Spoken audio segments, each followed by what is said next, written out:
एक ऐसा सवाल जो इंडिया की इमेज और इसकी रियलिटी का फासला बताता है। एक तरफ भारत की संस्कृति जहां नॉन वायलेंस का कॉन्सेप्ट है, जहां दुनिया की सबसे बड़ी वेजिटेरियन पॉपुलेशन रहती है, जहां मैकडोनल्ड जैसे ग्लोबल चेन्स को अपने मेनू में आलू टिक्की बर्गर शामिल करना पड़ता है। एक तरफ हम अपने गौ माता की रक्षा कर रहे हैं, दूसरी तरफ भारत दुनिया का दूसरा बड़ा बीफ एक्सपोर्टर है ब्राजील के बाद। यहाँ एक बहुत बड़ा डबल स्टैंडर्ड नजर आता है। हम दुनिया को बीफ सप्लाई क्यों कर रहे हैं? आज हम एक ऐसे मिस्ट्री को सॉल्व करने वाले हैं जो अक्सर सोशल मीडिया पर डिबेट्स में आर्गुमेंट्स पैदा करता है। एक ऐसा सवाल जो इंडिया की इमेज और इसकी रियलिटी का फासला बताता है। एक तरफ भारत की संस्कृति जहां अहिंसा परमो धर्मा यानी नॉन वायलेंस का कॉन्सेप्ट है, जहां वेजिटेरियनिज्म एक रिलीजियस बिलीफ, एक कल्चरल आइडेंटिटी है, जहां दुनिया की सबसे बड़ी वेजिटेरियन पॉपुलेशन रहती है, जहां मैकडोनल्ड जैसे ग्लोबल चेन्स को अपने मेनू में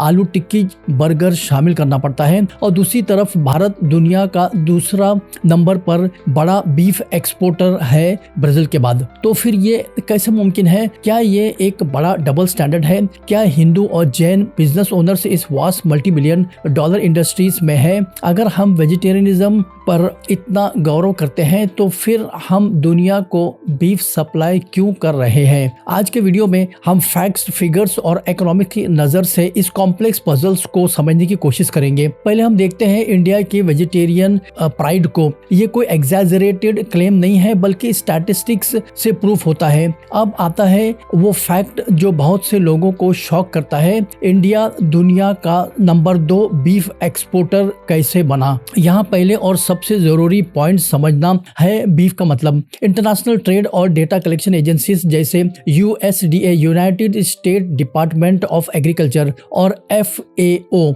बीफ शब्द का इस्तेमाल कॉमनली कैटल मीट्स के लिए करते हैं। इस कैटेगरी में दोनों आते हैं, काउ मीट यानी गौ माता और बफलो मीट यानी भैंस का गोश्त। और यहाँ पर कंफ्यूजन क्लियर होती है। इंडिया में काउ स्लॉटर कई स्टेट्स में कंप्लीटली बैन है और कई जगह पर हाईली रिस्ट्रिक्टेड है, लेकिन बफलो स्लॉटर लीगल है और उसका एक्सपोर्ट्स भी लीगल है। Agricultural and processed food products exports development authority के मुताबिक, जो गवर्नमेंट ऑफ इंडिया का ही एक ही हिस्सा है, इंडिया ने फाइनेंशियल ईयर 2022-2023 में 1.5 मिलियन मैट्रिक टन से ज्यादा बफलो मीट एक्सपोर्ट किए हैं। इस एक्सपोर्ट की वैल्यू थी लगभग $3.5 मिलियन यानी करीब 29,000 करोड़ रुपया। यही नहीं, एक्सपोर्ट्स हर साल बढ़ रहा है। इंडिया का सबसे बड़ा मार्केट है वियतनाम, मलेशिया, इजिप्ट, इंडोनेशिया और इराक। इन मुल्कों को इंडिया से सस्ता और हाई क्वालिटी बफलो मीट मिलता है।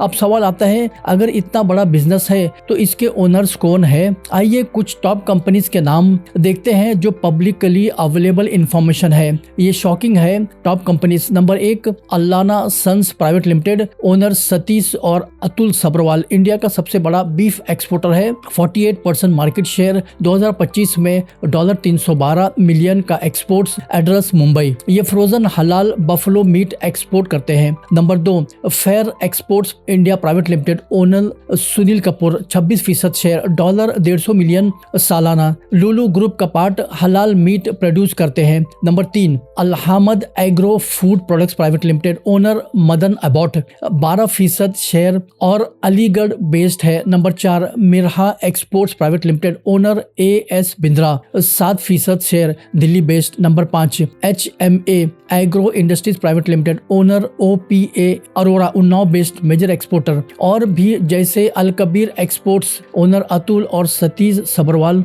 Arabian exports, owner Sunil Kapoor, MK वर्सेस, ओनर मदन अबॉट्स। ये सभी वेगन प्रमोट करते हैं, लेकिन बिजनेस में बीफ से करोड़ों रुपया कमा रहे हैं। मुस्लिम मिरर के आर्टिकल के मुताबिक जो टॉप 6 मीट सप्लायर्स में से 4 हिंदू है। ये डबल स्टैंडर्ड है, घर में वेज, बिजनेस में बीफ। अजीब सी बात यह है कि भारत में कई हिंदू हलाल लफ्ज को एक टैबू, एक बुराई के तौर पर प्रमोट करते हैं, लेकिन वही लफ्ज हलाल उन्हीं के फ्रोजन बीफ एक्सपोर्ट पैकेट्स पर बड़े बड़े लेटर्स में लिखे होते हैं जो जीसीसी मुल्कों जैसे सऊदी अरेबिया, यूएई, कतर में भेजे जाते हैं। यानी अपने मुल्क के मुस्लिम से नफरत दिखाते हैं, लेकिन बिजनेस और पैसे के लिए वही लफ्ज प्राउडली प्रिंट करते हैं, मुस्लिम दुनिया को खुश करते हैं। इस डबल स्टैंडर्ड को समझना जरूरी है। कुछ लोग डायरेक्टली एक्सपोर्टर्स के तौर पर ना सही, लेकिन सप्लाई चेन्स के कई लेवल्स पर जरूर है। बफलो फार्मर्स, बहुत से किसान जो हिंदू हैं डेयरी इंडस्ट्रीज के लिए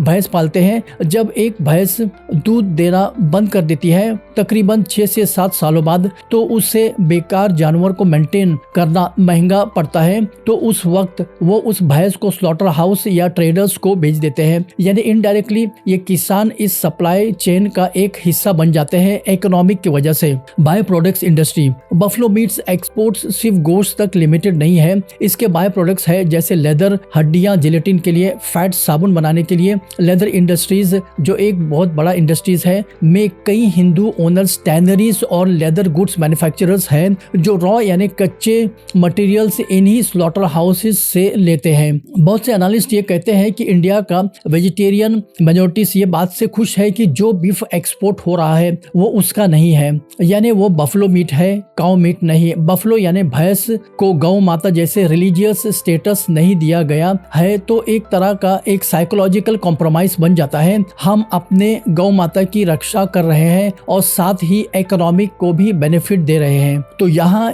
एक बहुत बड़ा डबल स्टैंडर्ड नजर आता है। एक तरफ तो भारत में वेजिटेरियनिज्म को प्रमोट किया जाता है, अहिंसा की बातें होती हैं और गाय को पूजा जाता है, और दूसरी तरफ वही लोग या उनके पार्टनर्स लाखों टन बीफ यानी भैंस का गोश्त दुनिया भर में एक्सपोर्ट कर रहे हैं, जिससे बहुत ज्यादा पैसा कमाया जा रहा है। अगर सच में हिंदू और जैन लोग जो अहिंसा और वेजिटेरियनिज्म के बिलीवर्स हैं, अपनी वैल्यू पर कायम है, तो इन्हें इस मीट और बीफ एक्सपोर्ट इंडस्ट्रीज के खिलाफ आवाज उठानी चाहिए। जब मैकडोनल्ड जैसे ब्रांड यहाँ के कल्चरल और रिलीजियस बिलीफ को रिस्पेक्ट दे सकते हैं, तो फिर हमारे लोग अपने ही जमीन से होने वाली मीट एक्सपोर्ट्स के खिलाफ क्यों चुप है? क्या सिर्फ पैसा ही इतना अहम है कि क्या हमारे रिलीजियस और कल्चरल वैल्यूज उसके सामने फीकी पड़ गई है? दोस्तों, ये कोई रिलीजियस क्रिटिसिज्म नहीं है, ये सिर्फ और सिर्फ एक हकीकत का आईना है जो मैं आपके सामने रख रहा हूँ। अगर हम सच में अहिंसा और वेजिटेरियनिज्म पर यकीन करते हैं